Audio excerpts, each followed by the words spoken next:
Hi అండి, welcome to సాయిస్ kitchen. బాగున్నారండి మీరు? మేమైతే బాగున్నామండి. ఇప్పుడైతే నేను ఇడ్లీ పిండితో దిబ్బ రొట్టెలు అయితే చూపిస్తానండి. ఇడ్లీ పిండి మిగిలితే మీరైతే దిబ్బ రొట్టెలను అయితే చేసేసుకోండి. టేస్టీగా బాగుంటాయండి. పాతకాలం లాంటి దిబ్బ రొట్టెలను అయితే చేసి చూపిస్తాను. చూడండి, నాకైతే పిండి కొద్దిగా మిగిలింది. ఇందులో అయితే ఒక ఆనియన్ అండి, పెద్ద సైజు ఆనియన్ తీసేసుకోండి. ఆనియన్, పచ్చిమిర్చి, పెద్ద సైజు పచ్చిమిర్చి ఒకటి తీసుకున్నానండి. కొద్దిగా అల్లం తురుము, ఒక పావు టేబుల్ స్పూన్ వరకు జీలకర్ర, కొద్దిగా కొత్తిమీర అండి. తురుముకొని కొత్తిమీరని అయితే ఈ విధంగా సన్నగా తురిమేసుకోవాలి. కొద్దిగా కరివేపాకు అండి. ఇవన్నీ కూడా వేసేసుకుందాం.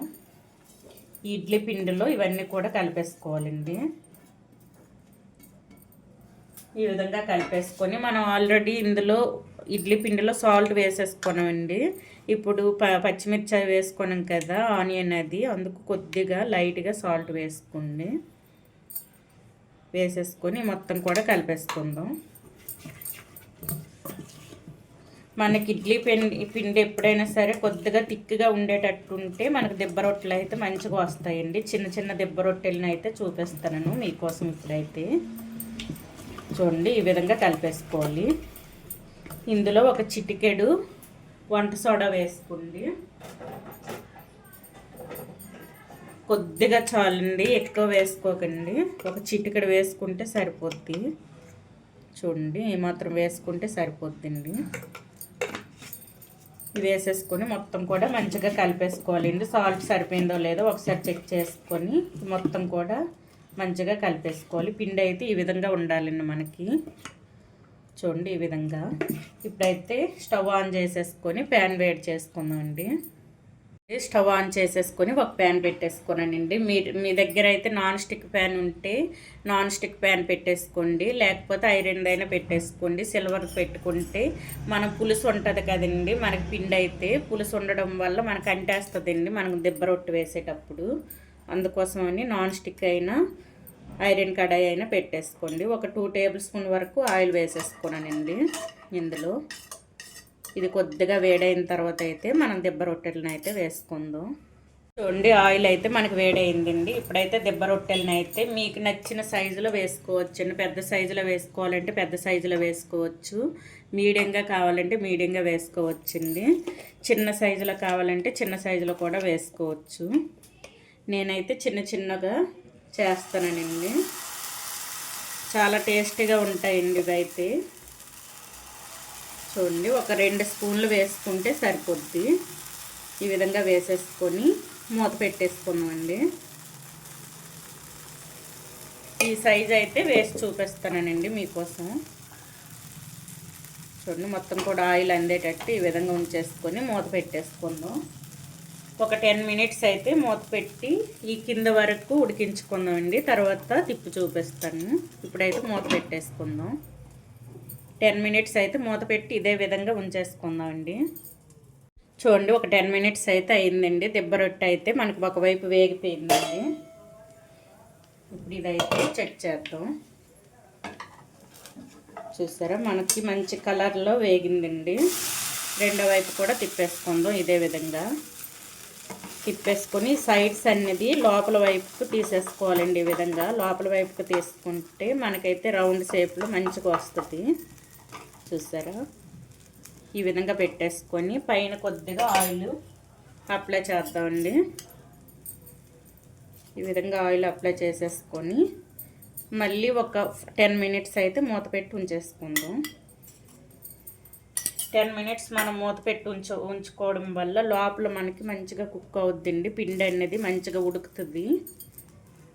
చూసారా, ఈ సైజులో వేసుకుంటే సరిపోద్దండి. ఇప్పుడు ఇదైతే 10 మినిట్స్ మూత పెట్టి ఉంచేసుకుందాం. చూద్దామండి రొట్టె మనకి రెడీ అయిందో లేదో.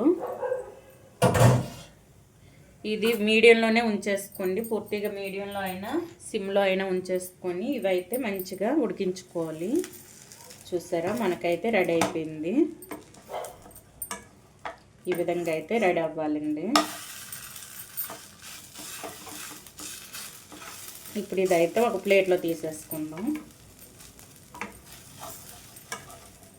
చూడండి, ఎంతో టేస్టీ మనకైతే దిబ్బ రొట్టె రెడీ అయిపోయిందండి. ఇదైతే ఒక ప్లేట్లో పెట్టేసుకుందాం. ఇంకా ఉన్నది కూడా ఇదే విధంగా అండి. కొద్దిగా ఆయిల్ వేసేసుకుందాం. ఒక 2 టేబుల్ స్పూన్ వరకు ఆయిల్ వేసేసుకొని ఇందులో అయితే ఇదే సైజులో వేసుకుందామండి. చిన్నగా ఒక్కటి మీరు పెద్ద సైజులో కావాలంటే మొత్తం పిండి వేసి కూడా చేసుకోవచ్చండి.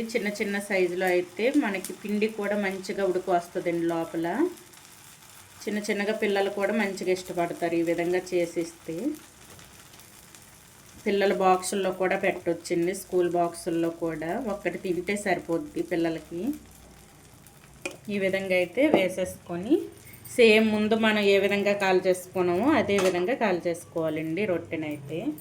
ఈ పైన అయితే కొద్దిగా ఆయిల్ చల్లేసుకుందాం. సేమ్ ముందు ఏ విధంగా చేసుకున్నాం అదే విధంగా చేసేసుకోవాలి. ఒక 10 మినిట్స్ మూత పెట్టేసుకుందాం అండి. చూద్దామండి, మనకి రెండో రొట్టె కూడా మనకి మంచిగా వేగిందండి. ఇది కూడా తీసేసుకుందాం. చూడండి, రెండు వైపులు కూడా మంచిగా ఈ విధంగా కాల్చాలండి. చూసారా, ఈ విధంగా క్రిస్పీగా ఉండాలి. క్రిస్పీగా ఉంటేనే మనకి తినేటప్పుడు బాగుంటాయండి, లేకపోతే పచ్చిగా ఉంటాయి. ఈ విధంగా ఇది కూడా ముందు నేను ఏ విధంగా చేసేసుకున్నానో అదే విధంగా అండి ఇవి అన్నీ కూడా చేసి చూపిస్తాను. మొత్తం కూడా చేసి చూపిస్తానండి. చాలా టేస్టీగా ఉండే మనకైతే దిబ్బ రొట్టెలు అయితే రెడీ అయిపోయింది. ఈ విధంగా అయితే చేసి పిల్లలకు పెట్టండి.